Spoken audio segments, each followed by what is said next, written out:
জয় যিশু, praise the Lord. আমরা আরেকটি বার সুন্দর সকালের নতুন ভিডিও নিয়ে চলে এলাম। আর এই ভিডিওতে আমরা আজকে বাক্য নিয়ে আলোচনা করব প্রত্যেক দিনের মতো। তো বিশ্বাসী সন্তানরা, আমরা যে সমস্ত সেই বিশ্বাসী সন্তানরা এই ভিডিও প্রার্থনা দেখছি, সবাই একসঙ্গে আগে প্রভুর কাছে বিনতি প্রার্থনা করি, আর তারপরে আমরা বাক্যে আসছি। আমাদের ইউটিউব চ্যানেলে যে সমস্ত নতুন বিশ্বাসী সন্তানরা আছেন, অবশ্যই আমাদের চ্যানেলটিকে সাবস্ক্রাইব করে পাশে থাকবেন এবং অবশ্যই আমাদের ভিডিওটি শেয়ার করবেন, যাতে সবাই প্রভুর সত্য বাক্য সকল জানতে পারে, বুঝতে পারে, আর আপনারা প্রত্যেক দিন সকালে নতুন নতুন ভিডিও দেখতে পান। তো আসুন, বিশ্বাসী সন্তানরা সবাই মিলে আমরা একত্রে প্রভুর কাছে নতনম্র হয়ে আগে একটা বিনতি প্রার্থনা করি, আর তারপরে আমরা আলোচনায় আসছি। পবিত্র মঙ্গলময় পিতা প্রভু যীশু, তোমায় ধন্যবাদ, তোমার প্রশংসা, তোমার গৌরব করি। প্রভু, তুমি মহান দয়ালু কৃপাময় ঈশ্বর, জীবন্ত জাগ্রত পিতা। তোমার দয়া, কৃপা, করুণা, অনুগ্রহ তোমার সন্তানদের প্রতি আছে প্রভু। আজকে তুমি সেই সুন্দর দিন, সুন্দর সকাল দেখতে দিয়েছ, সমগ্র বস্তু আমাদের অধিকারে দিয়েছ, আমাদের সমস্ত বস্তু আমাদের কার্যকারিতায় দিয়েছে প্রভু, তার জন্য ধন্যবাদ করি। রাত্রির সুন্দর সুখদায়ক শান্তির নিদ্রা দিয়ে সকালে ঘুম থেকে উঠিয়েছ, আর এই জগতের মাঝে সমস্ত কর্তৃত্ব অধিকারে আমাদেরকে দিয়েছ পিতা, তার জন্য ধন্যবাদ, প্রশংসা, গৌরব করি। তুমি প্রিয়জন, ফ্যামিলিজন, আত্মীয় স্বজন, বন্ধু বান্ধব, গ্রামাঞ্চলবাসী এবং সমগ্র খ্রিস্ট বিশ্বাসী সন্তানদেরকে ভালো, সুস্থ, সুন্দর রেখেছে প্রভু, তার জন্য তোমায় ধন্যবাদ, তোমার প্রশংসা, গৌরব করি। তোমার দয়া, কৃপা, করুণা, অনুগ্রহ সর্বদা আমাদের সঙ্গে সাথে আছে। আজকে প্রভু, যত সন্তানরা তোমার এই ভিডিও প্রার্থনা বাক্য সকল দেখছে, শুনছে, তাদেরকে তুমি ভরপুর আশীর্বাদ, অনুগ্রহ, দয়া, কৃপা, করুণা করো। তাদের এবং তাদের পরিবারের সকল সদস্যকে তুমি বাক্য সকল বুঝতে, জানতে সাহায্য করো। হ্যাঁ প্রভু, পরবর্তীতে যত সন্তানরা তোমার এই বাক্য সকল দেখবে, শুনবে, তাদেরকেও বুঝতে, জানতে সাহায্য করো। প্রভু গো, আমরা তোমার কাছে যে আজকে বাক্য নিয়ে আলোচনা করব, সমস্ত বাক্য সকল যেন হৃদয়, অন্তরে, আত্মায় ধরে রাখতে পারি, কার্যকারী, পালনকারী হতে পারি। কোনো মতে যেন শয়তান, দিয়াবল, মন্দতা তোমার বাক্য চুরি না করে নেয় প্রভু, তুমি অনুগ্রহ করো। তোমার সন্তানদেরকে তুমি পবিত্র আত্মা দ্বারা বাক্য সকল বুঝতে, জানতে সাহায্য করো। ও প্রভু, আমার মন, হৃদয়, আত্মাকে তুমি কাভার করো, নিয়ন্ত্রণ করো। আমার মুখ দিয়ে বাক্য সকল তুমি বলাও, বাক্য আমি নয় কিন্তু তুমি মুখ দিয়ে বলো প্রভু। আশীর্বাদ, অনুগ্রহ করো পিতা। ও প্রভু গো, আজকে সমস্ত সেই দিনের ভার তোমার হস্তে চরণ তলে দিয়েছি, আর আমরা তোমার কাছে নতনম্র হয়ে বিনতি প্রার্থনা করি। ও প্রভু গো, আমাদের ফোন, মোবাইল নেটওয়ার্ককে তুমি সুন্দর রাখো, ঠিক রাখো। আমাদের সমস্ত সভা সঞ্চালনকে তুমি নিয়ন্ত্রণ করো, তুমি চালিত করো। হ্যাঁ প্রভু, সমস্ত সভা সঞ্চালন তোমার হস্তে চরণতলে দিয়ে আজকে সুন্দর দিনের সকালে তোমার কাছে নতনম্র হয়ে এই বিনতি প্রার্থনা চাই যীশু খ্রিস্ট তোমার পবিত্র মধুর নামে। তুমি দেখলে, শুনলে, প্রার্থনা বিনতিতে হ্যাঁ আমেন বলে উত্তর সকল দিলে। আমেন।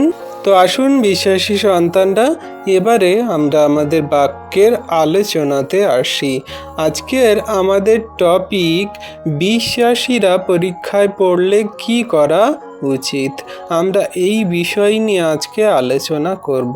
আমরা বিশ্বাসী সন্তানরা যখন আমাদের জীবনে কিছু পরীক্ষা আসে, কিছু সমস্যা আসে, কিছু দুঃখ, কষ্ট, বাধা, বিপত্তি আসে, তখন কিন্তু আমরা বিচলিত হয়ে পড়ি। আমরা কি করব, কোথায় যাব, কি প্রভুর বাক্য নিয়ে জীবনযাপন করব, আমরা কিভাবে প্রভুর কাছে প্রার্থনা করে জীবনযাপন করব, আমরা কোনো কিছুই বুঝতে পারি না। আমাদের জীবনে যখন পরীক্ষা সকল আসে, আমরা এটাই বুঝতে পারি না যে এটা প্রভুর থেকে পরীক্ষা নাকি শয়তান দিয়াবলের থেকে পরীক্ষা। আমাদের কি করা উচিত আমরা ভেবে উঠতে পারি না। তো আমরা সেই মুহূর্তে কেমনভাবে কি করব, সমস্ত কিছুই আজকের এই ভিডিওতে দেখব, জানব যে বিশ্বাসীরা যখন পরীক্ষায় পড়ে তাদের অ্যাকচুয়ালি কি করা উচিত। প্রভুর বাক্য কি বলছে সেগুলো আমরা দেখব, জানব এবং বুঝব। তো বিশ্বাসী সন্তানরা, ভিডিওটি খুবই গুরুত্বপূর্ণ। সবাই প্রথম থেকে শেষ পর্যন্ত ধৈর্য ধরে দেখুন। ঈশ্বর প্রভু আপনাদেরকে অনেক আশীর্বাদ করবেন, আমরা বিশ্বাস করি। আসুন এবারে আমরা আমাদের প্রচারের বিষয়বস্তুতে আসি। বিশ্বাসীরা পরীক্ষায় পড়লে কি করা উচিত? বাক্য আমাদেরকে বলছে। যাকব 1:2 আমরা পড়ি। এখানে বলছে, হে আমার ভাতৃগণ, তোমরা যখন নানাবিধ পরীক্ষায় পড়ো তখন তাহা সর্বতোভাবে আনন্দের বিষয় জ্ঞান করিও। আমিন। তাহলে বিশ্বাসী সন্তানরা দেখো, এখানে যাকব পুস্তকেই কিন্তু যাকব নিজে মুখেই বলে দিচ্ছে যে তোমরা যখন পরীক্ষায় পড়ো তখন তোমরা নানাবিধ সমস্যায় পরীক্ষায় যখন পড়ো তোমরা সর্বতোভাবে সর্বক্ষেত্রে আনন্দের বিষয় জ্ঞান করিও। তাহলে এই যে বাক্য, আমরা এই বাক্যের উপরে মনন করব, ধ্যান করব কি বলছে। এই যাকবের পুস্তক 1:2 খ্রিস্টীয় জীবনের ও আত্মিক বৃদ্ধির একটি গভীর শিক্ষা দেয়। এখানে প্রেরিত যাকব বিশ্বাসীদের শেখাচ্ছেন কিভাবে কষ্ট বা পরীক্ষাকে ঈশ্বরের দৃষ্টিতে দেখতে হয়। তো আমরা থিওলজিভাবে এর ব্যাখ্যা সকল দেখব বা ব্যাখ্যা সকল আমরা একটু বোঝার চেষ্টা করব। 1 নম্বরে কি বলছে? নানাবিধ পরীক্ষা বলতে কি বোঝায়? এখানে নানাবিধ পরীক্ষা বলতে কি? যে বিশ্বাসী সন্তানরা নানাবিধ পরীক্ষায় পড়ে। তাহলে এখানে পদটি বলছে যে জীবনে বিভিন্ন ধরনের কষ্টকে বোঝানো হচ্ছে, যেমন দুঃখ বা রোগ, দরিদ্র বা অভাব, মানুষের অত্যাচার বা নির্যাতন, এই সমস্ত বিষয় সকলকে বলা হয় নানাবিধ পরীক্ষা। তাহলে বিশ্বাসের জন্য যে সমস্ত কষ্ট সকল আমাদের জীবনে হচ্ছে, তাহলে সেটা আমরা কিভাবে বুঝব? এটা আমাদের জন্য ঈশ্বর থেকে নাকি শয়তান দিয়াবল থেকে? এই যে দুঃখ, রোগ, দরিদ্র, অভাব, এই মানুষের নানান রকম অত্যাচার, নির্যাতন, এগুলো কি ঈশ্বর থেকে নাকি সব সেই শয়তান দিয়াবলের থেকে? আমরা কিভাবে বুঝব? বাইবেলে দেখা যায় ঈশ্বর অনেক সময় তার লোকেদের বিশ্বাস শক্ত করার জন্য একটি পরীক্ষা দেয়, বা অনেক কিছু পরীক্ষার মধ্যে দিয়ে তাদেরকে যেতে হয়, অনেক কিছু তাদের জানতে হয়, বুঝতে হয়। কিন্তু আমরা এই জগতের সাধারণ মানুষ, আমরা কিভাবে বুঝবো যে প্রভু আমাদের পরীক্ষা নিচ্ছেন, বা প্রভুর তরফ থেকে পরীক্ষা নাকি শয়তান দিয়াবলের তরফ থেকে পরীক্ষা? তো আসুন বিশ্বাসী সন্তানরা, আমরা পরীক্ষার বিষয় একটু দেখি, জানি। 1 নম্বরে পরীক্ষা শব্দের মূল অর্থ কি, আমরা এটা দেখব। এখানে নতুন নিয়মে পরীক্ষা শব্দের জন্য গ্রিক শব্দ ব্যবহার করা হয়েছে, যেখানে গ্রিক শব্দতে বলছে পিওরাসমোস, এই কথাটি ব্যবহার করা হয়েছে। পিওরাসমোস মানে পরীক্ষা। আর এই পিওরাসমোসের দুটো অর্থ হয়। এর দুটি অর্থ হচ্ছে, একটার নাম ট্রায়াল, পরীক্ষা বা কষ্ট, ঈশ্বর বিশ্বাসকে শক্ত করার জন্য অনুমতি দেয় এই পরীক্ষা বা কষ্টকে।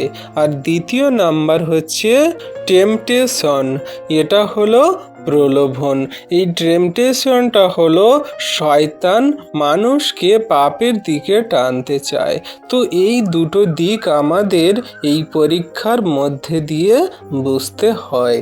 একটা হলো ট্রায়াল, যেটার নাম পরীক্ষা বা কষ্ট। এটা ঈশ্বর থেকে বিশ্বাসী সন্তানদের জীবনে অনুমতি দেওয়া হয়েছে যাতে বিশ্বাসী সন্তানরা শক্তিশালী হয়।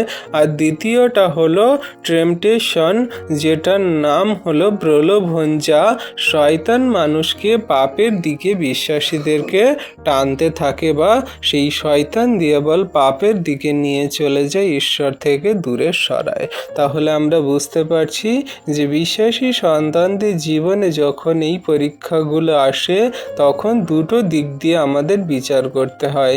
একটা হলো কষ্ট বা পরীক্ষা, যেটা ঈশ্বরের দিক থেকে, আর আরেকটা হলো প্রলোভন, যেটা শয়তান মানুষকে পাপের দিকে নিয়ে যাওয়ার জন্য টানতে থাকে।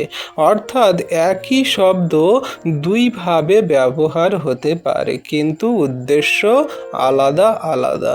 যেমন প্রভু আমাদেরকে সেই বাক্য দ্বারাই বলছে যে যখন কোনো ব্যক্তি পরীক্ষায় পড়ে সে নিজে এটা না বলুক যে ঈশ্বর থেকে আমার পরীক্ষা হচ্ছে। ঈশ্বর কিন্তু মন্দ বিষয়ের দ্বারা কোনো বিশ্বাসীকে পরীক্ষা করেন না, তিনি সেই বাক্য দ্বারাই কিন্তু জানিয়ে দিচ্ছে। এই যাকব পুস্তকেই প্রভু বলছে। এখানে যাকব 1:13 কি বলছে?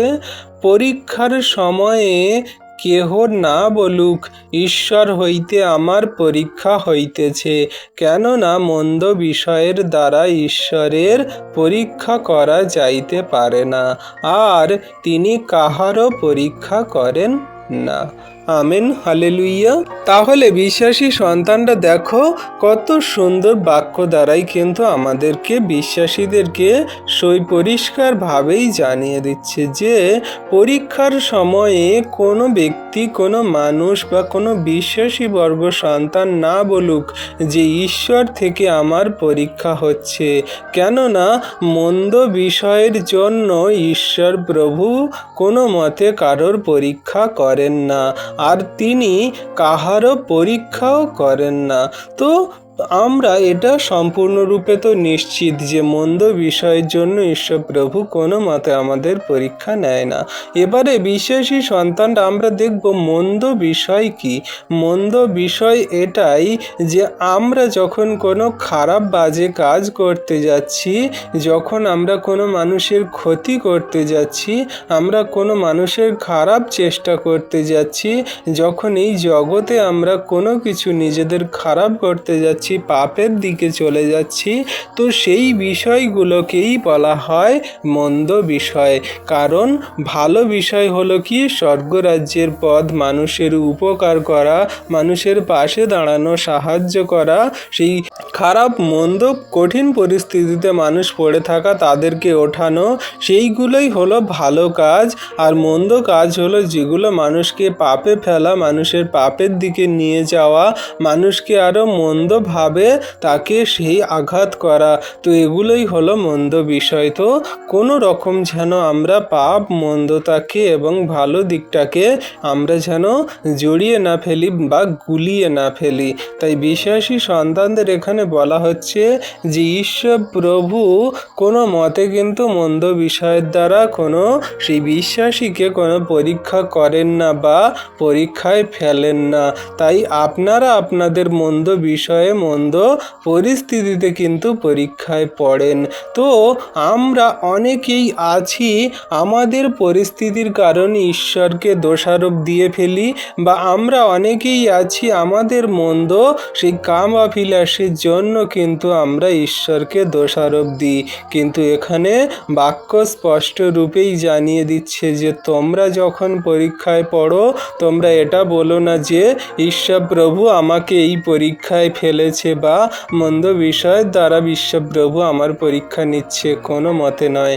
ঈশ্বর প্রভু মন্দ বিষয়ে কিন্তু আপনাদের পরীক্ষা করেন না। ঈশ্বর প্রভু পরীক্ষা করেন ভালো বিষয়ের জন্য, যাতে আমরা পরিপক্ক হই, প্রভুর অনুগ্রহে আশীর্বাদে চলতে পারি, বিশ্বাসে দৃঢ় থাকি, আর প্রভুর উপরে সম্পূর্ণ আস্থা রাখি। আমরা যখন খারাপ কঠিন পরিস্থিতিতে পড়ি, যাতে প্রভুর উপরে সম্পূর্ণ আস্থা বিশ্বাস রাখতে পারি, সেই জন্যই আমাদের জীবনে ভালোর জন্য পরীক্ষা আসে, ভালো বিষয়ের জন্য পরীক্ষা আসে। তো আসুন বিশ্বাসী সন্তানরা আমরা একটা উদাহরণস্বরূপ গল্প, একটা স্টোরি শুনি, তাহলে আমরা ভালো বিষয়ের দ্বারা পরীক্ষার বিষয় আমরা জানতে পেরে যাব। তো একদিন কি হয়েছে, একটি গরু সে জঙ্গলের মাঠে সে কি করছে না, ঘাস খাচ্ছিল, আর গরুটাই ছাড়া ছিল। তো সেই গরুটা যখন ঘাস খাচ্ছে, এখন একটা সিংহ সেই গরুর দিকে ওত পেতে আছে তাকে খাবে বলে।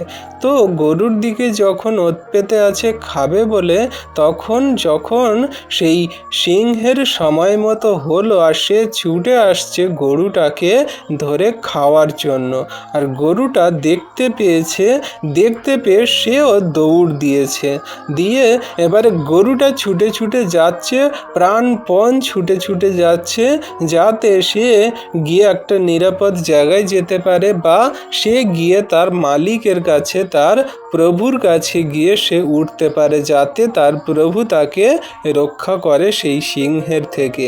তো গরুটা ছুটতে এমন সময়ে সে বুঝতে পারেনি, আর সে গভীর পাঁকের খাদে সে পড়ে যায়। যখন সেই গরুটা সেই পাঁকেতে পড়ে গেল, আর সিংহটাও ছুটতে তাকে গরুটাকে খাওয়ার জন্য, সেও বুঝতে পারেনি, সেও সেই পাঁকেতে পড়ে যায়। তো দুজনে একদম গলা পর্যন্ত পাঁকে পড়ে গেল, গরুটা এক জায়গায় আর সিংহটা এক জায়গায়, দুজন বেশ পাশাপাশি জায়গাতে পড়েছে। তো গরু সিংহের কাছে আসতে পারছে না, সিংহ গরুর কাছেও যেতে পারছে না, দুজন দুইভাবেই পড়ে আছে, কেউ উঠতেও পারছে না। তো এমন সময় দুজনে প্রচুর চেষ্টা করছে ওঠার জন্য, গরুও ডাকছে, সিংহ গর্জন করছে, কেউ কোনো মতেই কিন্তু সেই পাঁক থেকে উঠতেই পারছে না। তো এমন সময় যখন দুজনে উঠতে পারছে না, খুব পরিস্থিতি জটিল কঠিন, তখন দুজনে জব্দ হয়ে গেল। জব্দ হয়ে গিয়ে এখন গরুটা সিংহকে বলছে, বন্ধু, তুমি আমার খাওয়ার জন্য এসেছো, আর আমি পালিয়ে যাচ্ছিলাম, দেখো দুজনেই পাঁকে পড়ে গেছি, তুমি না পারছো আমাকে খেতে, আর আমি না পারছি এখান থেকে উঠে পালাতে। দুজনের পরিস্থিতি কতটাই খারাপ, আমরা দুজনাই তো পরীক্ষায় পড়ে গেলাম, কি হবে আমাদের দুজনের। তো এই মতো সময়ে গরু বলছে যে, বন্ধু, তোমার কি কোনো গুরু বা তোমার কি কোনো মালিক আছে যে তোমাকে বাঁচাতে পারে, যে তোমাকে এই পাঁক থেকে তুলতে পারে? তখন সিংহ সেই পরিস্থিতিতে পড়ে সে গর্জন করে বলছে, হ্যাঁ, আমি বনের রাজা, আমার আবার প্রভু থাকবে, আমার আবার মালিক থাকবে, আমি বনের রাজা, আমি সিংহ, আমার কোনো রাজা নেই, আমার কোনো সেই প্রজা আছে সবাই, কিন্তু আমি রাজা, আমার কোনো মালিক নেই, আমার কোনো প্রভু নেই, আমি নিজেই নিজের প্রভু, আমি কারোর দাস নই। তখন গরু বলছে যে, আমার কিন্তু মালিক আছে, আমার কিন্তু প্রভু আছে, যে আমাকে ছোট্ট থেকে লালন পালন করেছে, যে আমাকে পুষেছে, যে আমাকে খড় জল দেয়, সেই কিন্তু আমাকে বাঁচাতে আসবে, আর সেই আমার মালিক। তুমি এইখানে পড়ে আছো, তোমাকে কেউ বাঁচাতে আসবে না, কিন্তু আমার দৃঢ় বিশ্বাস আছে আমার মালিক আমাকে বাঁচাতে আসবে। যখন সূর্য ঢলে যাবে আর সন্ধ্যা হয়ে আসবে, যখন আমি বাড়ি যাব না, আমার মালিক ঠিক খুঁজতে বেরোবে আমাকে, যে আমার সেই গরুটা কোথায় গেল, আমার পোষ্যটা কোথায় গেল, দেখি আমি খুঁজে খুঁজে যাই।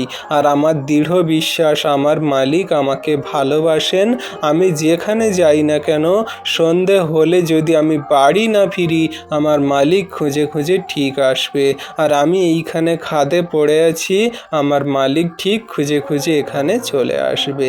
তো এই দৃঢ় বিশ্বাস রেখে গরু তখন সেই কথা সকল সিংহকে বলছে। এবারে এই গল্পের আসল বিষয় আমাদের বিশ্বাসী সন্তানদের বোঝার। আমরাও যখন এমনি করে খারাপ কঠিন পরিস্থিতিতে পড়ি, আমরাও যখন পরীক্ষায় পড়ি তখন কিন্তু আমাদের সেই গুরুকে স্মরণ করি না। আমরা আমাদের গুরুকে কিন্তু আমরা ডাকি না বা আমাদের গুরুর উপরে বিশ্বাস রাখি না।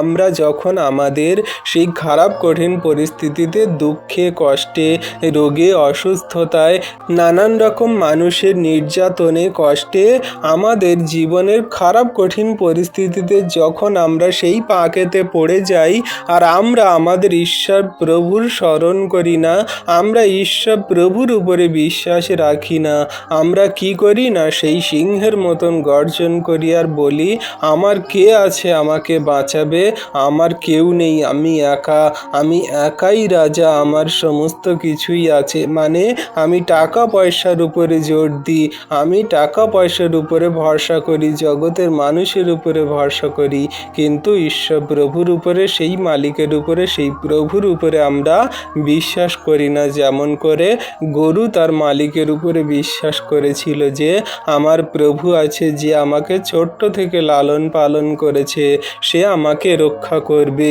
এমন করে সে কিন্তু বিশ্বাস করেছিল। আর আমরা জগতের মানুষ এমন বিশ্বাস করি না।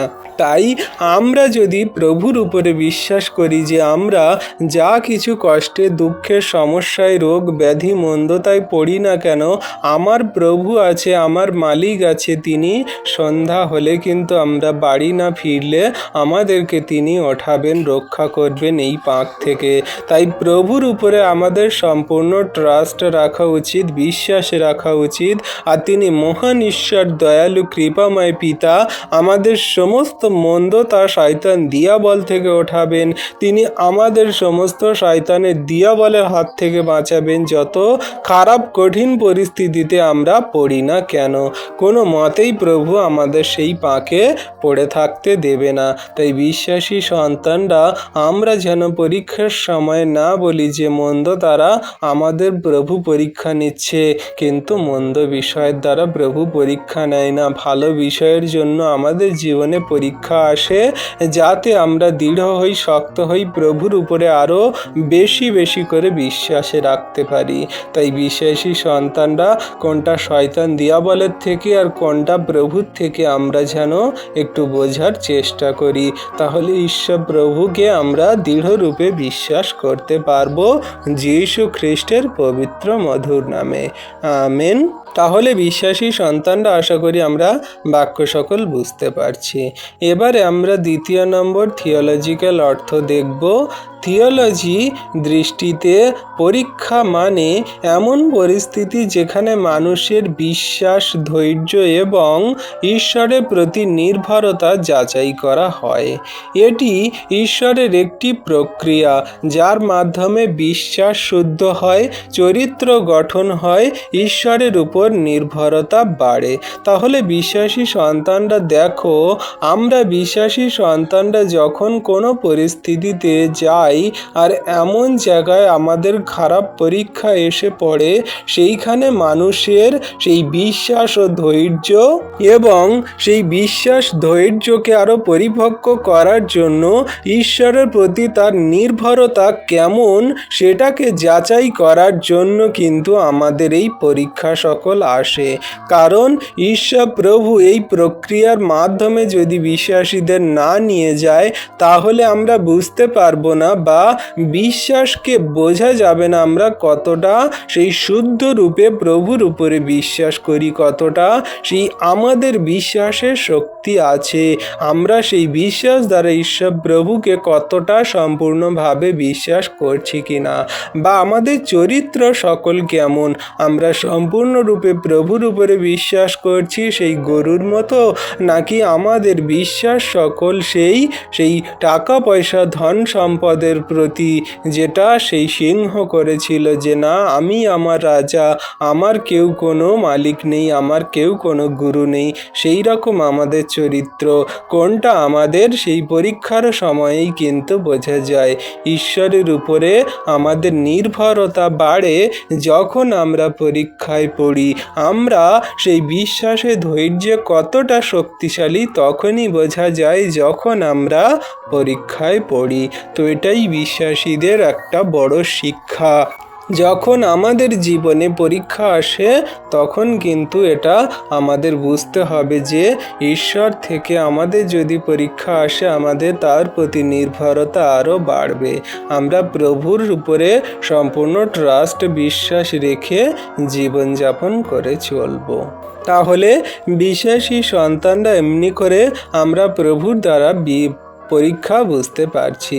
এবারে আমরা দেখব যে সেই প্রলোভন, যেটা সেই প্রলোভন দ্বারা কিন্তু মানুষের জীবনে যে সমস্যাটা আসে আর সে প্রভুর থেকে দূরে সরে যায়। এক একটা মানুষের জীবনে এমন প্রলোভন আসে শয়তান দিয়াবল দ্বারা, যে কিনা প্রভুর উপরে বিশ্বাস সকল ছেড়ে দিয়ে জগতের মানুষের উপরে বিশ্বাস করে, টাকার উপরে বিশ্বাস করে, সে দিশে হারা হয়ে যায়, কি করবে কোনো কিছুই বুঝতে পারে না। আর সে তখন কি করে না প্রভুকে ছেড়ে দেয়, প্রভুর কাছে প্রার্থনা করে না, প্রভুর উপরে আর বিশ্বাস করে না, আর সে সম্পূর্ণরূপে শয়তানের অধীন হয়ে যায়। আর সে শয়তানের দিয়াবলের কার্যতে সে মেতে ওঠে। সে নেশা করে, ড্রিঙ্ক করে, চিন্তা করে, নানান রকম সেই মন্দতে সে জীবনযাপন করে ফেলে। তার সেই মন্দতায় জীবনযাপন হয়ে যায় আর তার জীবন সকল তখন সেই শয়তান দিয়াবলের হয়ে গিয়ে সে তখন সম্পূর্ণরূপে শয়তানের কার্যে মেতে ওঠে। আর সে সম্পূর্ণরূপে শয়তানের হাতে নিজেকে তুলে দিয়ে সে অনন্ত নরকের দিকে চলে যায়। তাই বিশ্বাসী সন্তান আমরা জগতের মাঝেও দেখছি অনেক মানুষজন আছে, তারা টাকার উপরে জোর দেয়, তারা নানান রকমের তাদের ধন সম্পদের উপরে জোর দেয়, বন্ধু বান্ধবের উপরে জোর দেয়, কিন্তু প্রভু ঈশ্বরের উপরে জোর দেয় না। তার আজ্ঞা শিক্ষা সকলে তার বাক্যের উপরে, তার উপরে বিশ্বাস ধৈর্যের উপরে জোর দেয় না। জগতের মানুষ যখন প্রলোভনে পড়ে শয়তান দিয়াবলের উপরে ট্রাস্ট করে সেদিকেই চলে যায়। আমরা দেখেছি প্রথম সেই হওয়াকে কেমনভাবে শয়তান দিয়াবল প্রলোভন দেখিয়েছিল। হওয়াকে এমন প্রলোভন দেখিয়েছিল যে সে সেই শয়তান দিয়াবলের কথাতে রাজি হয়ে গিয়ে সে সেই ফলকে খেয়ে ফেলেছিল। সেই রকম আমাদের জীবনেও কিন্তু এই রকম পরিস্থিতি আসে যে নারীদের মধ্যে দিয়ে শয়তানের প্রলোভন আসে, যেখানে আমাদের সমস্ত সেই ঘর বাড়ি এবং আমাদের সমস্ত জীবনেও কিন্তু সেই নারী দ্বারা প্রলোভন এসে আমাদের সমস্ত কিছুই শয়তান দিয়াবলের দিকে নিয়ে চলে যায়। তো এখানে আমি কোনো মা বোনেদেরকে কিন্তু শয়তানের রূপ দিয়ে আমি বলছি না, কিন্তু মা বোনেদের উপরেই বেশি কিন্তু শয়তান দিয়াবলের প্রলোভন সকল আসে। কারণ আপনারা দেখবেন এমন সময় আসে যখন নারীদের মন কিন্তু বিষিয়ে ওঠে, ধৈর্য হারা হয়ে যায়, তারা ঝগড়া অশান্তি বিবাদ করে পুরুষদের মনকেও কিন্তু বিষিয়ে তোলে বা সেই কাজ করতে বাধ্য করে যে কাজ পুরুষ করতে চায় না সেই কাজ তাদেরকে করতে বাধ্য করা হয়। তো হাজব্যান্ড ওয়াইফের মধ্যে কিন্তু এই বিষয়টা বেশি হয়ে থাকে। তো সেই নারীদের দ্বারা কিন্তু বেশি শয়তানের প্রলোভন আসে।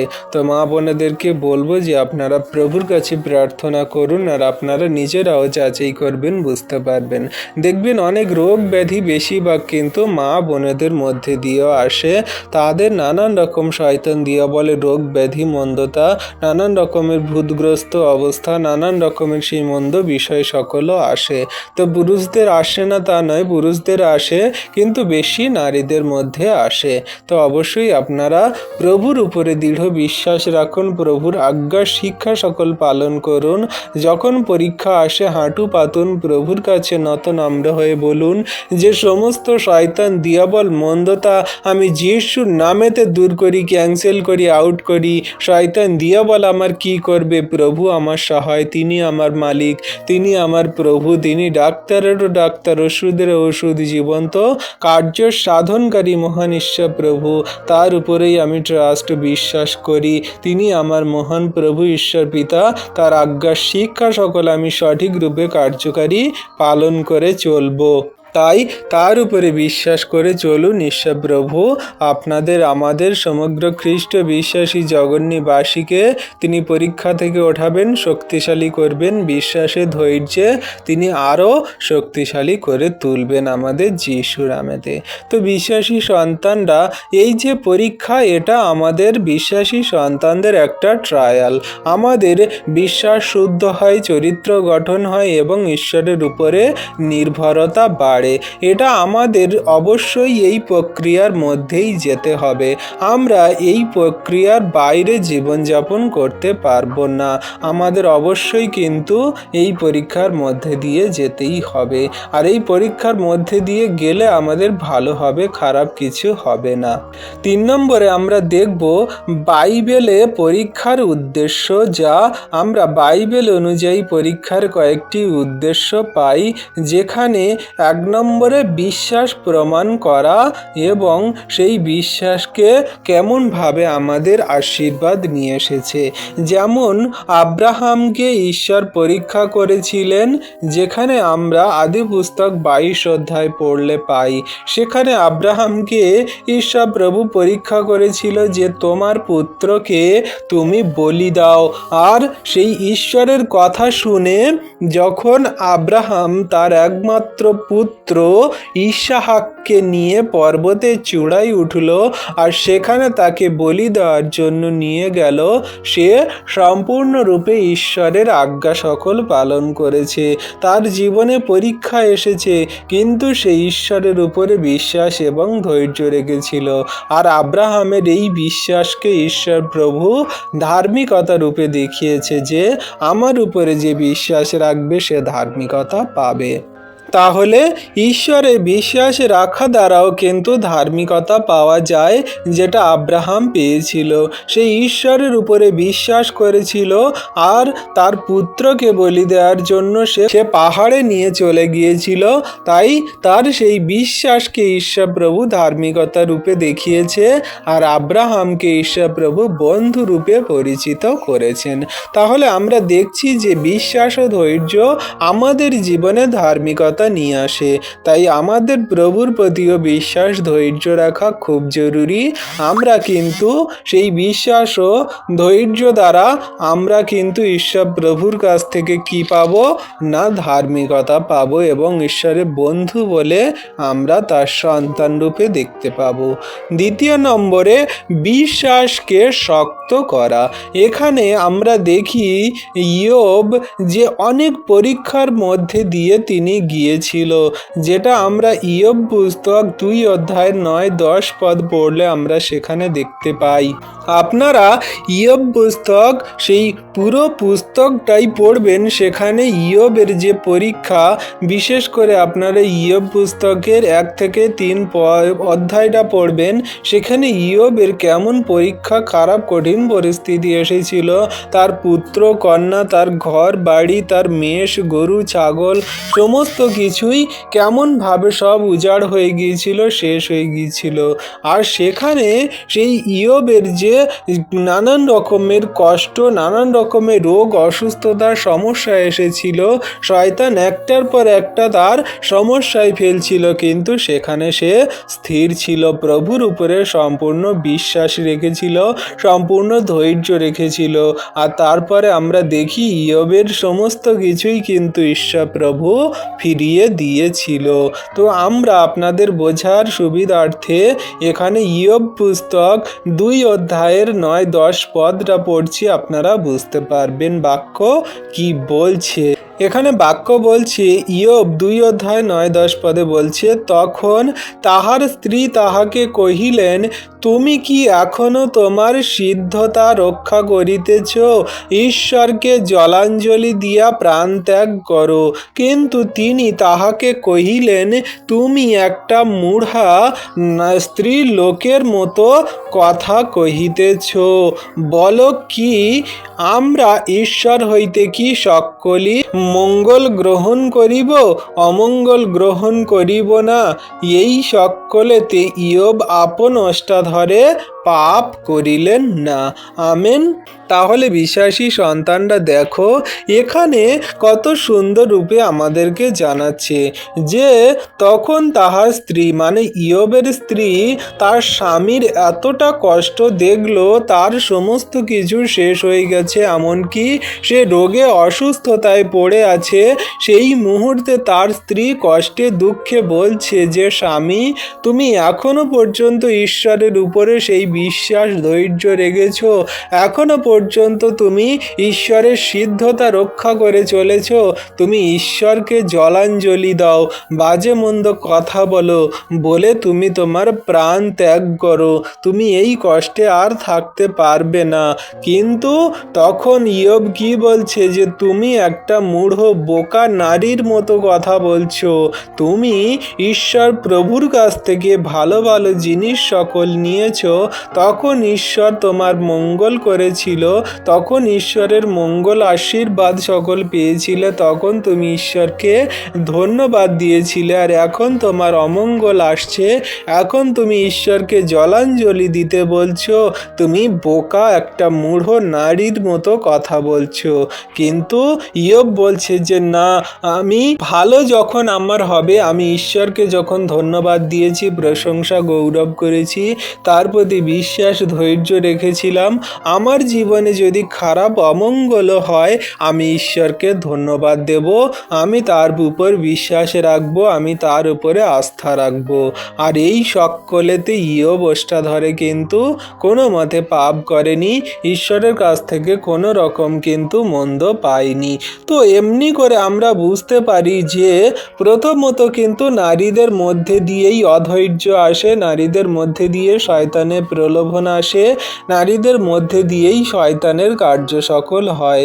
তাই নারীরা, আপনারা মা বোনেরা সাবধানে থাকবেন যেন শয়তান দিয়াবল আপনাদের দ্বারা কোনো রকম কার্য না করে। আপনারা কোনো মতে অধৈর্য হবেন না, রেগে উঠবেন না, কোনো রকম ঝগড়া অশান্তি বিবাদ করবেন না, পরিবারের শান্তি বজায় রাখবেন, কোনো রকম পরনিন্দা পরচর্চা হিংসা ক্রোধ লোভে মন্দদায় কিন্তু জীবনযাপন করবেন না।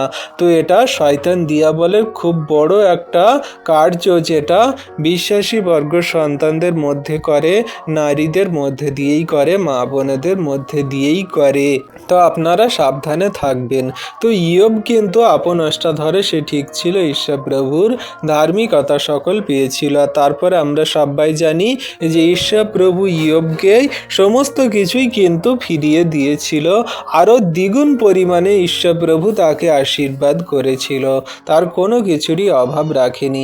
তাই আমরা যখন ঈশ্বর প্রভুর উপরে ট্রাস্ট রাখবো, বিশ্বাস রাখবো, আমরা যখন সমস্ত পরীক্ষাতে ঈশ্বর প্রভুর উপরে সম্পূর্ণ বিশ্বাস ও ধৈর্য রাখবো, ঈশ্বর প্রভু আমাদের সমস্ত আশীর্বাদে অনুগ্রহে পরিপূর্ণ করবেন, কোনো কিছুরই আমাদের অভাব হবে না। এবারে আমরা দেখব গুরুত্বপূর্ণ কিছু বিষয় ও পার্থক্য। এখানে খুব গুরুত্বপূর্ণ একটি বিষয়, ঈশ্বর পরীক্ষা করেন বিশ্বাসকে শক্ত করার জন্য, শয়তান প্রলোভন দেয় মানুষকে পাপে ফেলতে। এই কারণে বাইবেল বলে ঈশ্বর কখনো মানুষকে পাপ করার জন্য প্রলোভন দেয় না। তাই আমরা পরীক্ষায় যখন পাশ করব, তখন ঈশ্বর প্রভু আমাদের সেই বিশ্বাসকে আরও শক্ত করবে। কিন্তু যখন শয়তান প্রলোভন দেবে, মানুষ পাপে পড়বে, আর সেই পাপ দ্বারা সে শয়তান দিয়াবলের হয়ে যাবে এবং সে অনন্ত নরকের দিকে চলে যাবে। তাই সংক্ষেপে থিওলজিক্যাল অর্থ এটাই বলছে, পরীক্ষা হলো এমন পরিস্থিতি বা কষ্ট যা ঈশ্বর বিশ্বাসীদের জীবনে অনুমতি দেয়, যাতে তাদের বিশ্বাস যাচাই করা হয়, শক্ত হয় এবং তারা আধ্যাত্মিকভাবে পরিপক্ক হয়ে ওঠে। এটাই বিশ্বাসীদের জন্য একটা বড় বিষয়, যা পরীক্ষার সময়ে তাদেরকে দেওয়া হয়। আর পরীক্ষাতে যাতে তাদের বিশ্বাস যাচাই করা হয়, তাদেরকে শক্ত করা হয়, তাদেরকে আধ্যাত্মিকভাবে পরিপক্ক করা হয়, যাতে তারা আত্মিকতায় আরও বাড়তে পারে, প্রভুর আজ্ঞা শিক্ষা সকল সঠিক রূপে কার্যকারী পালন করতে পারে। তো বিশ্বাসী সন্তানরা, আপনাদের আমাদের যত বিশ্বাসীর জীবনে দুঃখ কষ্ট সমস্যা পরীক্ষা আসুক না কেন, আপনারা যেন এটা বলবেন না যে পরীক্ষা আসছে মানে আমার সেই নানান রকমভাবে মন হৃদয় আত্মা ভেঙে যাচ্ছে, সারাটা জীবন আমার চোখের জলে থাকতে হবে, সারাটা জীবন আমার কান্না করতে হবে, সারাটা জীবন বোধহয় আমার দুঃখে কাটবে, কোনো রকম সুখ আনন্দ খুশি আমার কোনো রকম ভালো জীবনে হবে না। কারণ ঈশ্বর প্রভু এই পরীক্ষা দেন যাতে আমরা পরিপক্ক হই বিশ্বাসে, তার উপরে এত ট্রাস্ট রাখি, বিশ্বাস রেখে জীবনযাপন করে চলি, আর আমরা অনন্ত জীবনের দিকে অগ্রসর হই। কারণ প্রভু কি বলছে বাক্যই আমরা দেখি, 2 নম্বরের 2 লাইনে বাক্য কি বলছে? আনন্দের বিষয় জ্ঞান করিও। কেমন বলা হয়েছে, আমরা কেন এই আনন্দের বিষয়ে বলা হয়েছে? এটা সেই আনন্দ মানে এটা এই নয় যে কষ্ট নিজেই আনন্দের, বরং ঈশ্বর যে ফল উৎপন্ন করেন সেই কারণে আনন্দ করতে বলা হয়েছে। তো এইখানে বিশ্বাসী সন্তানরা, আনন্দের মানে হলো এটাই যে আমরা যে খারাপ কঠিন পরিস্থিতিতে পড়ি, আমরা যে পরীক্ষায় পড়ি না কেন, সেই পরিস্থিতিতে ঈশ্বর প্রভু আমাদেরকে ওঠাবেন, সেই পরিস্থিতি থেকে ঈশ্বর প্রভু আমাকে তুলবেন, সেই বিষয়কেই আনন্দের জ্ঞান করা। যখন আমরা পরীক্ষায় পড়ছি, এটা প্রভুর উপরে বিশ্বাস রাখা, এটা প্রভুর উপরে ধৈর্য রাখা যে আমি পরীক্ষায় পড়ছি মানে প্রভু আমার সঙ্গে আছে, শয়তান দিয়াবল আমার কিছুই করতে পারবে না, বা আমি যে পরীক্ষায় পড়ি না কেন আমি আনন্দ করব এই কারণে আমার প্রভু এই পরিস্থিতি থেকে ওঠাবেন। কারণ আপনি যখন খারাপ পরিস্থিতিতে না পড়বেন তখন আপনি বুঝতেই পারবেন না যে প্রভু আপনার সহায় কিনা। আপনি যখন যখন খারাপ কঠিন পরিস্থিতিতে পড়বেন তখনই আপনি বুঝতে পারবেন যে প্রভু আপনার সহায়, প্রভু আপনাকে সেই খারাপ কঠিন পরিস্থিতি থেকে ওঠাচ্ছেন, আর তখন আপনি আনন্দ করবেন, তখন আপনি ঈশ্বর প্রভুর মহিমা করবেন, তখন আপনি ঈশ্বর প্রভুর ধন্যবাদ দেবেন। সাধারণ একটা বিষয়, যদি আপনি পরীক্ষায় না পড়েন, যদি আপনার জীবনের সমস্যা না আসে, তাহলে আপনি সমস্যা থেকে উঠবেন কিভাবে? আপনি বুঝবেন কিভাবে যে প্রভু আপনাকে রক্ষা করছেন, প্রভু আপনাকে রক্ষা করছে, প্রভু আপনাকে সেই মন্দ পরিস্থিতি থেকে ওঠাচ্ছে, আপনি বুঝবেন কিভাবে?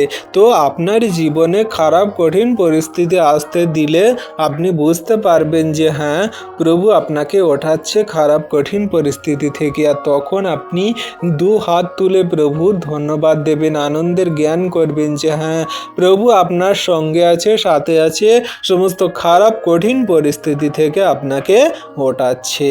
তো একটা এখানে গল্প আকারে আমরা আপনাদেরকে বলছি, এই গল্পটা, এই স্টোরিটা আপনারা শুনলে বুঝতে পারবেন যে পরীক্ষার সময়ে আমরা কিভাবে আনন্দ করব, কিভাবে স্থির থাকব। তো এমন একটা সময় কি হয়েছে, একটা প্লেনে অনেক যাত্রী উঠে সেই প্লেনে করে যাচ্ছে এক দেশ থেকে আরেক দেশে। তো এমন সময় মাঝ আকাশে কি হয়েছে, প্লেনের কিছু যান্ত্রিক গণ্ডগোল হয়েছে, যেখানে প্লেনের সমস্ত ইঞ্জিন পাসপত্র আর কাজ করছে না। এমন সময়ে যে পাইলট আছে তারা বলছে যে আপনারা প্লেনে যত যাত্রী আছেন আপনারা সিট বেল্ট পরে নিন, ধৈর্য ধরে বসুন, আমরা এক্ষুনি প্লেনকে ইমার্জেন্সি ল্যান্ড করব, লাফাবো নিচে, কারণ এখানে প্লেনের কিছু যান্ত্রিক গণ্ডগোল হয়েছে। তো আপনারা ঘাবড়াবেন না, সুন্দর রূপেই কিন্তু আপনারা নামতে পারবেন, কোনো কিছুই অসুবিধা হবে না। তো যতই বলুক কোনো অসুবিধা হবে না, সমস্যা হবে না। প্লেনের ভিতরে থাকা সমস্ত যাত্রী মানুষেরা ভয় পেয়ে গিয়ে তারা চেঁচাচেঁচি হুড়োহুড়ি বাঁধিয়ে দিয়েছে, তারা কান্নাকাটি করছে, তাদের নিজেদের প্রভু ঈশ্বরের ভগবানের এবং নিজেদের সেই দেবতা এবং ঈশ্বর প্রভুকে তারা ডাকতে লাগছে। তো তো এই মতো সময়ে যখন সবাই হুড়োহুড়ি বাঁধিয়ে দিয়েছে, তাদের নিজেদের দেবদেবী ঈশ্বরের ডাকছি করছে, তারা প্রার্থনা করছে, কান্নাকাটি করছে, এমন একটা সিটে বাচ্চা একটা ছেলে বসে আছে। এই 8-9 বছর 10 বছরের বাচ্চা হবে। তো সেই বাচ্চাটা সিটে বসে আছে, কিন্তু তার মধ্যে কোনো রকম উদ্বিগ্ন চিন্তিত ভাব নেই, সে কান্নাকাটি করছে না, তার কোনো রকম চিন্তা হচ্ছে না। যেখানে সব বাচ্চা বড় সব লোকের জনেরা যেখানে কান্নাকাটি করছে, ঈশ্বরকে ডাকাডাকি করছে, হুড়োহুড়ি করছে, কিন্তু সেই বাচ্চা কোনো কিছুই করছে না। সে চুপচাপ সেই সিটে বসে আছে আর একটা বই নিয়ে সে নির্দ্বিধায় পাতা উল্টে যাচ্ছে, পড়ছে, সে চুপচাপ আছে। তো একটা লোক সেই বাচ্চাটাকে ফলো করছে, দেখছে যে সবাই চেঁচাচেঁচি করছে, সবাই হুড়োহুড়ি করছে, কান্নাকাটি করছে, এই বাচ্চাটা কেন কিছু করছে না, এর কি হয়েছে, এ কি শুনতে পায় না, না এ কিছু বুঝতে পারছে না, নাকি এ কোনো কিছু জানেই না। কিন্তু বাচ্চাটা সব কিছু জানে, সে সব কিছু বুঝতে পারছে, সব কিছুই কিন্তু সে দেখতেও পাচ্ছে। তো সে নির্দ্বিধায় চুপচাপ আছে এবং শান্ত মনে ধীরভাবে স্থিরভাবে সে সেইখানেই বই পড়ে যাচ্ছে। এবারে সবাই যখন এমনি করে কান্নাকাটি করে প্রার্থনা সব কিছু করছে, ইমার্জেন্সিভাবে সেই প্লেনটাকে অনেক অতি কষ্টে সেই মাঝ আকাশ থেকে মাটিতে ল্যান্ড করা হলো। ল্যান্ড করার পরে যখন সব লোকেরা আনন্দে উল্লাস করতে করতে যখন নিচে নেমে যাচ্ছে, সমস্ত ঈশ্বরের ধন্যবাদ দিতে দিতে নিচে নেমে যাচ্ছে, সেইখানে সেই ব্যক্তিটা যে বাচ্চাটাকে ফলো করছিল, সেই ব্যক্তিটা বাচ্চাটার কাছে এসে বলছে যে বাবু, আমরা দেখছি অনেকক্ষণ থেকে, আমি বিশেষ করে তোমাকে লক্ষ্য করছিলাম যে এই প্লেনেতে সব মানুষ উদ্বিগ্ন চিন্তিত কান্নাকাটি করছে, সবাই সেই আপন ওষ্ঠা ধরে নিজেদের ঈশ্বরের নাম করছে, আর তুমি কিছু করছো না, চুপচাপ বসে আছো, তুমি সেই কোনো রকম বিচলিত হওনি, কান্নাকাটি করুনি, কি হয়েছে তোমার, তুমি কি বুঝতে পারোনি প্লেনে কি হয়েছে? সে তখন বাচ্চাটা বলল যে না আঙ্কেল, আমি সমস্ত কিছুই বুঝতে পেরেছি, এই প্লেন বিচলিত হয়ে গিয়ে প্লেন কোনো রকমভাবে একটা যান্ত্রিক গোলযোগ হয়েছে, আর এখানে মানুষ সবাই বিচলিত হয়ে গেছে, কান্নাকাটি করছে, কিন্তু আমি কোনো রকমভাবে বিচলিত হইনি। কারণ কি জানতে পারেন?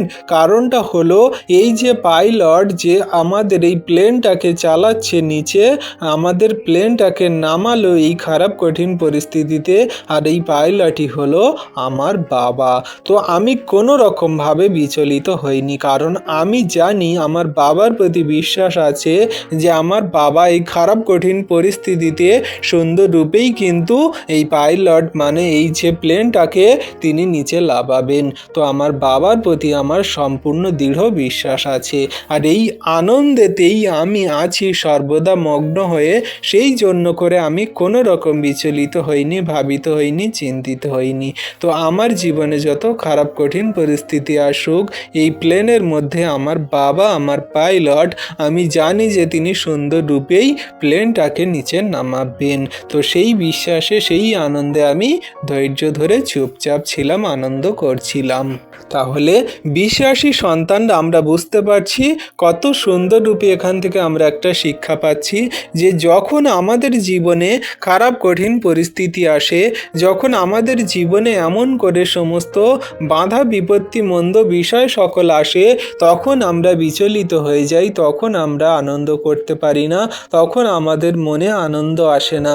কিন্তু আমরা যদি এটা ভাবি যে আমার জীবনে যত খারাপ কঠিন পরিস্থিতি আসুক না কেন, আমার প্রভু তিনি আমার সেই পাইলট, আমার প্রভু তিনি আমার রক্ষাকর্তা, সমস্ত খারাপ কঠিন পরিস্থিতি থেকে তিনি আমাকে সুন্দর রূপেই মাটিতে ল্যান্ড করাবেন, সুন্দর রূপেই আমার সমস্ত পরিস্থিতিগুলো সমাধান করে দেবেন, তখন আমি সর্ববিষয়ে আনন্দ করব, সর্ববিষয়ে আমি ধৈর্য রাখবো, বিশ্বাস রাখবো।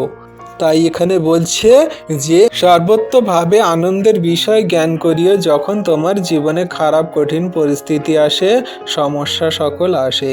তো এই গল্পের মধ্যে দিয়ে আমরা খুব সুন্দর একটা শিক্ষা পেলাম। কারণ পরীক্ষার মাধ্যমে বিশ্বাস পরিশুদ্ধ হয়, ধৈর্য তৈরি হয়, আত্মিক চরিত্র শক্ত হয়। তো যেমন করে আমরা বিশ্বাসী সন্তানরা দেখি আগুনেতে সোনাকে গলানো হয়, আর সেই আগুনেতে যখন সোনাকে গলানো হয় তখন কি আমরা ভাবি যে সোনাকে যখন গলানো হচ্ছে সেই সোনা নষ্ট হয়ে যাচ্ছে? না, যখন আগুনেতে সোনাকে গলানো হচ্ছে, সেই আগুনেতে সোনাকে যখন গলানো হয় তখন সোনা কি হয় না, পরিশুদ্ধ হয়, তার মধ্যে থেকে সমস্ত খাদ সকল বেরিয়ে যায়, আর সেই সোনা 100% সেই খাঁটি হয়, আর সেই সোনা দিয়ে নানান রকমের গহনা তৈরি করা হয়। তাহলে বিশ্বাসী সন্তানরা এটা ভাবুন, যখন সোনাকে আগুনে গলিয়ে আমরা নিজেদের সেই সুন্দর রূপে পরিশুদ্ধ করে গলায় পড়ছি, তাহলে ঈশ্বর প্রভু যিনি আমাদের তার সাদৃশ্যে গড়েছেন, মাতৃগর্ভ থেকে নির্মাণ করেছেন, তার একজাত পুত্রকে আমাদের পাপের জন্য দিয়ে দিয়েছেন যাতে আমরা পরিত্রাণ পাই, স্বর্গরাজ্যে চাই। তাহলে সেই ঈশ্বর প্রভু আমাদের কি পরীক্ষা করবেন না? আমাদের কি পরিশুদ্ধ করবেন না? আমাদের কি খাঁটি বানাবেন না, যাতে আমরা তার সঙ্গে স্বর্গরাজ্যে থাকতে পারি সম্পূর্ণ সেই সোনার থেকেও খাঁটি পরিশুদ্ধ হয়ে? তাহলে ঈশ্বর প্রভু আমাদের কত বহুমূল্য রূপে গড়েছে। আমরা যে এই জগতের সোনাকে, জগতের এই কোনো রকম বস্তুহীন জিনিসকে আমরা এত গুরুত্ব দিচ্ছি, সুন্দর রূপে আগুনে গলিয়ে খাঁটি করে পড়ছি, তাহলে ঈশ্বর প্রভু তার স্বর্গরাজ্যে আমাদেরকে রাখার জন্য তিনি কি আমাদেরকে আগুনে পোড়াবেন না, খাঁটি করবেন না, একটু পরীক্ষায় ফেলবেন না? অবশ্যই ফেলবেন। তো আমাদের জীবনে যখন পরীক্ষা, কষ্ট, সমস্যা সকল আসছে, সর্বত্রভাবে আনন্দের বিষয় জ্ঞান করা উচিত। এতে আমাদের ভালোই হবে, খারাপ হবে না। এতে আমাদের বিশ্বাস পরিপক্ক হবে, প্রভুর প্রতি ধৈর্য বাড়বে, আর আমরা প্রভুতে স্থিরভাবে খ্রিস্ট যিশুতে সম্পূর্ণ প্রভুর উপরে আস্থা রেখে জীবনযাপন করে চলতে পারবো যিশু নামেতে। Amen, hallelujah. তাহলে আমরা বিশ্বাসী সন্তানরা বাক্য সকল বুঝতে পারছি। 3 নম্বরে দেখব পরীক্ষার উদ্দেশ্য, ঈশ্বরের পরিকল্পনা। পরীক্ষার মাধ্যমে ধৈর্য জন্মায়। যখন আমরা বিশ্বাসী সন্তানরা পরীক্ষায় পড়ি, এটা দিয়ে আপনারা বুঝুন যে আপনাদের সেই পরীক্ষার সময়ে ধৈর্য জন্মাচ্ছে, আর ধৈর্যের মাধ্যমে আত্মিক পরিপক্কতা আসে। অর্থাৎ ঈশ্বর চান বিশ্বাসীরা আত্মিকভাবে পরিপূর্ণ হোক, যাতে তারা পরীক্ষায় পড়ে আর পরীক্ষার মাধ্যমে তাদের ধৈর্য আসে। আর এই পরীক্ষার মধ্যে দিয়ে যখন তাদের ধৈর্য আসবে, আর এই ধৈর্য হলোই কিন্তু আমাদের আত্মার ফল। কারণ প্রভু আমাদেরকে শেখায় যে তোমাদের যখন ধৈর্য আসে তখন তোমাদের মধ্যে আত্মার ফল আসছে, তোমরা আত্মিকতায় পরিপক্ক হচ্ছ, আর প্রভুর উপরে সম্পূর্ণ ধৈর্য রেখে জীবনযাপন করছো। 4 নম্বরে দেখব খ্রিস্টের জীবনেও একই শিক্ষা। প্রভু যিশু নিজের জীবনে কষ্ট ভোগ করেছিলেন, তিনি ক্রুশের কষ্ট সহ্য করেছিলেন, তবু ঈশ্বরের পরিকল্পনায় পূর্ণ হয়েছিল। তাই খ্রিস্ট বিশ্বাসীদের শেখানো হয়েছে কষ্ট সাময়িক, কিন্তু ঈশ্বরের কাজ চিরস্থায়ী। তাই বিশ্বাসী সন্তানরা আপনাদের জীবনে যদি কষ্ট, সমস্যা, বাধা বিপত্তি এমন করে আসে, আপনারা প্রভুর উপরে ট্রাস্ট রাখুন, বিশ্বাস রাখুন। এই বিশ্বাস কিন্তু আমাদের শেখায় যে আমরা যাতে সেই প্রভুর উপরে সম্পূর্ণরূপে বিশ্বাস রাখি, ধৈর্য রাখি। সারসংক্ষেপে থিওলজি অর্থ এটাই বলে, যাকব 1:2 শেখায় যে বিশ্বাসীদের জীবনে যখন নানা পরীক্ষা আসে তখন হতাশা না হয়ে আনন্দ করা উচিত, কারণ ঈশ্বর সেই পরীক্ষাগুলো ব্যবহার করেন বিশ্বাসকে শক্ত, ধৈর্যশীল এবং আত্মিকভাবে পরিপক্ক করার জন্য, যাতে বিশ্বাসী সন্তানরা প্রভুর উপরে সম্পূর্ণভাবে ভার দিয়ে জীবনযাপন করে চলে। আর এটা আমাদের বিশ্বাসী সন্তানদের সম্পূর্ণরূপেই করতে হবে। তাই বিশ্বাসী সন্তানরা আমরা কোনো রকম পরীক্ষার সময় বিচলিত না হই, উদ্বিগ্ন না হই, চিন্তিত ভাবিত না হই। ঈশ্বর প্রভু আমাদেরকে অনেক অনেক আশীর্বাদে অনুগ্রহে পরিপূর্ণ করবেন, আর আমরা তার উপরে বিশ্বাস করে অনন্তকাল অবধি চলতে পারবো, স্বর্গরাজ্যে থাকতে পারবো। তাই বিশ্বাসী সন্তানদের এটাই আমাদের একটা ট্রায়াল বলতে পারি, এটা আমাদের একটা ক্রাইটেরিয়া বলতে পারি। আমরা এর মধ্যে দিয়েই যেতে হবে, আর এর মধ্যে দিয়েই আমরা গেলে অবশ্যই আশীর্বাদ, অনুগ্রহ, দয়া, কৃপা, করুণা সকল পাবো। আমাদের ঈশ্বর প্রভু আরও অনেক আত্মিক আশীর্বাদে পরিপূর্ণ করবেন, আমাদের সমস্ত চোখের জল মুছিয়ে দিয়ে স্বর্গরাজ্যে রাখবেন। তাই কোনো মতে বিচলিত নয়, কোনো মতে উদ্বিগ্ন নয়। ঈশ্বর প্রভু আমাদের আত্মিক আশীর্বাদে অনুগ্রহে পরিপূর্ণ করছেন, আমরা বিশ্বাস করি। তাই আজকের আমাদের টপিক কী ছিল? বিশ্বাসীরা পরীক্ষায় পড়লে কি করা উচিত? আমরা আশা করি বুঝতে পেরেছি। বিশ্বাসীরা যখন পরীক্ষায় পড়বে সম্পূর্ণ প্রভুর উপরে বিশ্বাস রাখবে, ধৈর্য ধরবে, আর তার বাক্য, আজ্ঞা, শিক্ষা সকল নম্রভাবে পালন করে চলবে, যেমন করে প্রভু যীশু করেছিল। তাই আমাদের সমস্ত প্রভুর উপরে বিশ্বাস রাখা উচিত, আর প্রভু আমাদের আশীর্বাদে অনুগ্রহে পরিপূর্ণ করছে, অনন্ত কাল অবধি করবেন আমরা বিশ্বাস করি। প্রভু যীশু আপন বাক্যে সকলকে আশীর্বাদ করুন। আমেন। এবারে আমরা বিশ্বাসী সন্তানরা দেখলাম যে প্রভু আমাদের কি আশীর্বাদ, অনুগ্রহ সকল করলো। আমরা বিশ্বাসী সন্তানরা যদি বাইবেল থেকে দেখতে চাই পরীক্ষা করা, প্রলোভন, এই সমস্ত বিষয়ে বাইবেলে কতবার দেয়া আছে, পরীক্ষার বিষয়ে বা প্রলোভনের বিষয়ে কতবার বাইবেলে দেয়া আছে, কোন কোন পদে দেয়া আছে, কেমনভাবে দেয়া আছে, সেই সমস্ত বিষয় সকল যদি আপনারা দেখতে চান, জানতে চান, বুঝতে চান, গণনা করতে চান, সমস্ত বাইবেলের গবেষণা বিষয় সকল জানতে চান, তাহলে আপনারা আমাদেরকে হোয়াটসঅ্যাপ করতে পারেন এবং ফোন করে জানতে পারেন। আমরা অবশ্যই সমস্ত ডিটেলসে জানিয়ে দেব। বা আমাদের প্রার্থনা সভাতে যদি আপনারা জয়েন্ট হতে চান, অবশ্যই আপনারা আমাদেরকে হোয়াটসঅ্যাপ করতে পারেন। যা কিছু প্রার্থনা রিকোয়েস্টও আপনারা দিতে পারেন।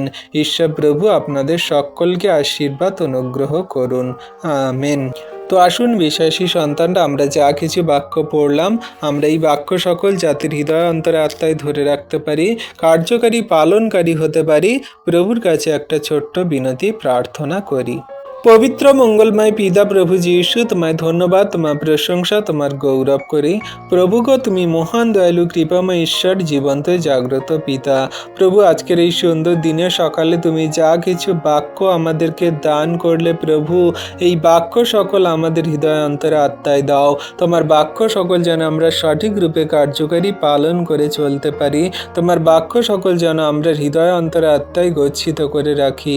হ্যাঁ প্রভু, আমরা তো জঘন্য নগণ্য পাপী, আমাদের কোনো যোগ্যতা নেই, কোনো শক্তি নেই। তোমার যত সন্তান এই ভিডিও প্রার্থনা বাক্য সকল দেখছে, শুনছে, পরবর্তীতে যারা দেখবে, শুনবে প্রভু, তাদের ভরপুর আশীর্বাদ, অনুগ্রহ করো। প্রভু, আমরা যখন পরীক্ষায় পড়ি, তোমার উপরেই যেন ট্রাস্ট, বিশ্বাস রাখি, যেন ধৈর্য ধরি। শয়তান দিয়াবল মন্দ বিষয়ের দ্বারা পরীক্ষা নেয় আর প্রলোভন দেখিয়ে তোমার পথ থেকে সরিয়ে দেয়। আমরা শয়তান দিয়াবলকে যীশু নামেতে দূর করব। তোমার উপরে বিশ্বাস রেখে আমরা জীবন যাপন করে চলব। তোমার উপরে আমরা শেষ দিন পর্যন্ত বিশ্বাস রাখব। আর তোমার বাক্যেই বলে, যে কেউ শেষ পর্যন্ত সেই স্থির থাকবে, সেই পরিত্রাণ পাবে। হ্যাঁ প্রভু গো, আমরা যেন তোমার প্রতি শেষ দিন পর্যন্ত বিশ্বাস রাখি, স্থির থাকি। শয়তান দিয়াবল মন্দতাকে যীশু নামেতে দূর করি। তোমার উপরে বিশ্বাস রেখে তোমার সন্তানদের চলতে সাহায্য করো। আমাদের সকলকার জীবনে দুঃখ, কষ্ট, সমস্যা, খারাপ, কঠিন পরিস্থিতি পরিস্থিতি, সেই নানান রকমের রোগ ব্যাধি অসুস্থতা, তাও তোমার প্রতি আমরা ট্রাস্ট বিশ্বাস রেখে জীবনযাপন করে চলবো প্রভু গো। সমস্ত শয়তান দিয়াবলের মন্দ আত্মা রোগ ব্যাধি, সমস্ত জীবনে খারাপ কঠিন পরিস্থিতি যা কিছু আসবে আসুক, যিশু নামেতে আমরা ধৈর্য বিশ্বাস রেখে জীবনে এগিয়ে চলবো।